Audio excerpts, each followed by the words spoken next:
Dunyoda sport turlari shunchalik ko'pki, ular qatorida chiqindi yig'ish kabi noodatiy sport turi borligini ko'pchilik bilmasa kerak. Ha, noto'g'ri eshitmadingiz.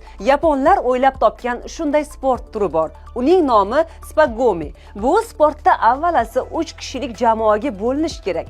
Jamoalarga ma'lum bir hududdagi chiqindilarni yig'ish uchun 45 daqiqa, ularni saralash uchun esa alohida 20 daqiqa vaqt beriladi. Qoidalarga ko'ra, yugurish taqiqlanadi hamda ishtirokchilar jamoa bo'lib harakatlanishi shart.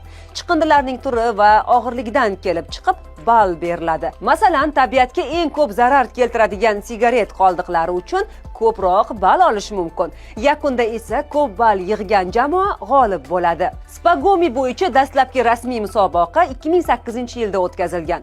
Xalqaro Milliy geografiya tashkiloti ma'lumotlariga ko'ra, shundan beri hozirgacha bunday musobaqalarda 190 mingga yaqin kishi qatnashib, 200 tonna chiqindi to'plashga ulgurgan. Ta'kidlanishicha, spagomi dunyo bo'ylab ommalashib bormoqda. Xo'sh, qadrli obunachilar, O'zbekistonda ham chiqindi yig'ish musobaqasi o'tkazilsa, unda qatnashgan bo'larmidingiz?